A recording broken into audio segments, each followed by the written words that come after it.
go ahead and move on and bring in Peter Schiff from Euro Pacific Capital. Always love having Peter on the show. Want to talk to him about the Fed meeting kicking off, talking about oil, its impact on the markets. Of course, we'll mention gold. Peter, great to have you on the program.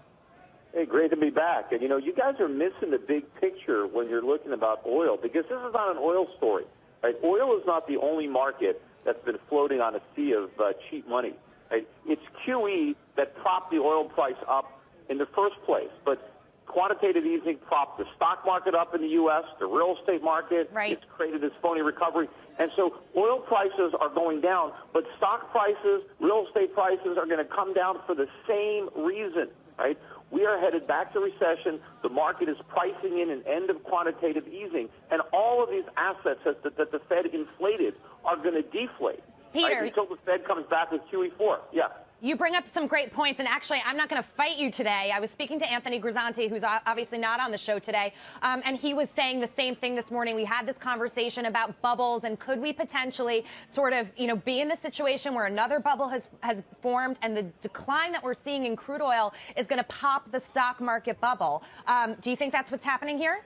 No, I don't think crude is the pin to pop that bubble. If crude is a bubble because of cheap money, if oil prices were artificially inflated by the Fed, well, so were stock prices and real estate prices. So all these bubbles are going to burst because of the same pin, which is the Fed withdrawing the stimulus. And, people are talking about how falling oil prices are going to help the consumer. Well, look, oil prices fell from $150 a barrel down to $32 a barrel in 2008. That helped the consumer, too. But it didn't stop the financial crisis. It didn't stop the Great Recession. Look, when real estate prices went down, that helped the consumer, too, because now the consumer could buy houses for less money. But you had all this leverage that had been built up during the Fed-induced mania.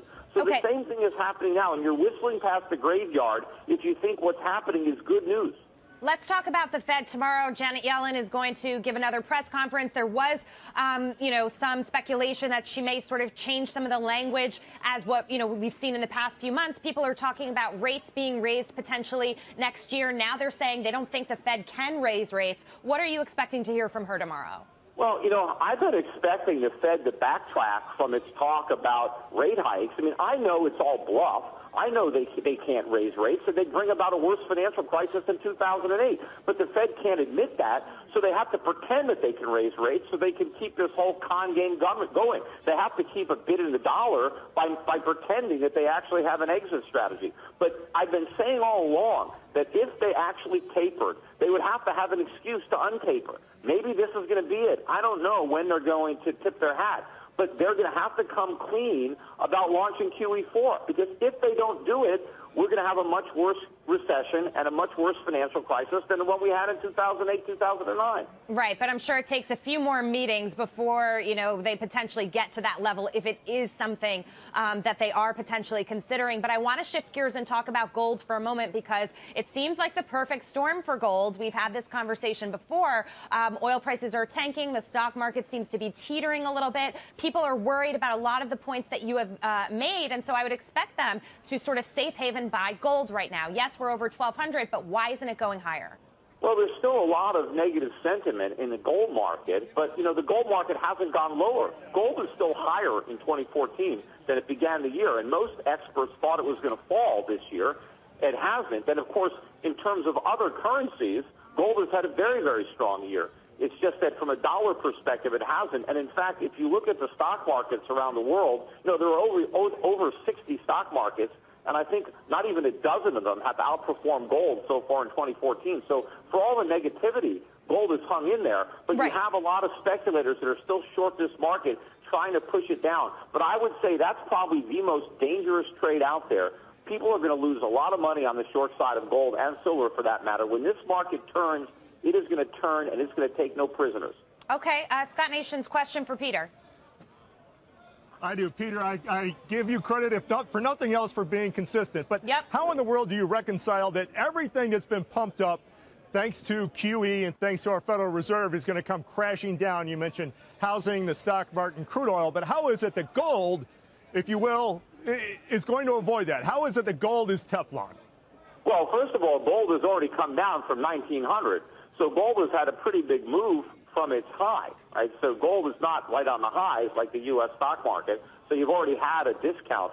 But we have printed a lot of money, and I believe the Fed is going to come back with QE4. If I didn't think QE4 was coming, if I actually believed that Janet Yellen was going to raise interest rates and shrink its balance sheet the way she pretends she's going to do, then I would be bearish on gold. But I would be more bearish on some of these other assets, which I think would fall even harder than gold. It's because I know that the Fed is bluffing. It's because I know they have no exit strategy, because exit is impossible. They're going to do QE4. Ultimately, what's going to collapse is the value of the dollar. The Fed is going to keep printing dollars to prop up assets until nobody will buy the dollar anymore. I mean, people are looking at the Russian ruble. Peter, if you're more, that's nothing compared to what's going to happen when we have a dollar crisis. And think about this: they just raised interest rates to 17% in Russia. How do you think the U.S. economy is going to handle 17% interest rates here if the Fed is forced to do that because the dollar is collapsing? Scott, you wanted to follow up. Peter, so you say that you're more bearish these other products, these other commodities. Does that mean you are now bearish gold, even if it's just a little bit? No. If I thought the Fed was going to raise interest rates and shrink its balance sheet, if I believed what the Fed was saying, then I would be. But because I don't believe what they're saying, I know what they're going to do. Right? They are going to come back with QE4 as soon as they see this phony recovery fading. As soon as they get a good look at the GDP numbers that we're going to get in Q4 and Q1 from 2015, when they start to see the unemployment numbers really start to move back up. You know, we've been getting mostly negative economic data today, including 2 big negative reports that came out. Nobody cares. You know, they grasp on the few good pieces of news that come out every once in a while. But most of the data is bad. Anybody who wants to open their eyes and look can see that this economy, this bubble is deflating. And when the Fed has to acknowledge that the economy is much weaker than they thought, then, they're going to come back with more QE. That's why I'm still very bullish. Peter, having said that, one final point before I let you go. If you were at the press conference tomorrow, you could ask Janet Yellen a question. What would it be? Oh, I got a lot of questions to ask Janet Yellen. But, I don't know that she could answer them. I mean, there's a big difference between Janet Yellen and, let's say, Alan Greenspan. Alan Greenspan, I think, actually understood economics and understood sound money. That's why he's now saying that QE was a failure and he's saying people should buy gold. I think Janet Yellen has been so brainwashed in Keynesianism her entire life that, she actually thinks what she's doing is going to work.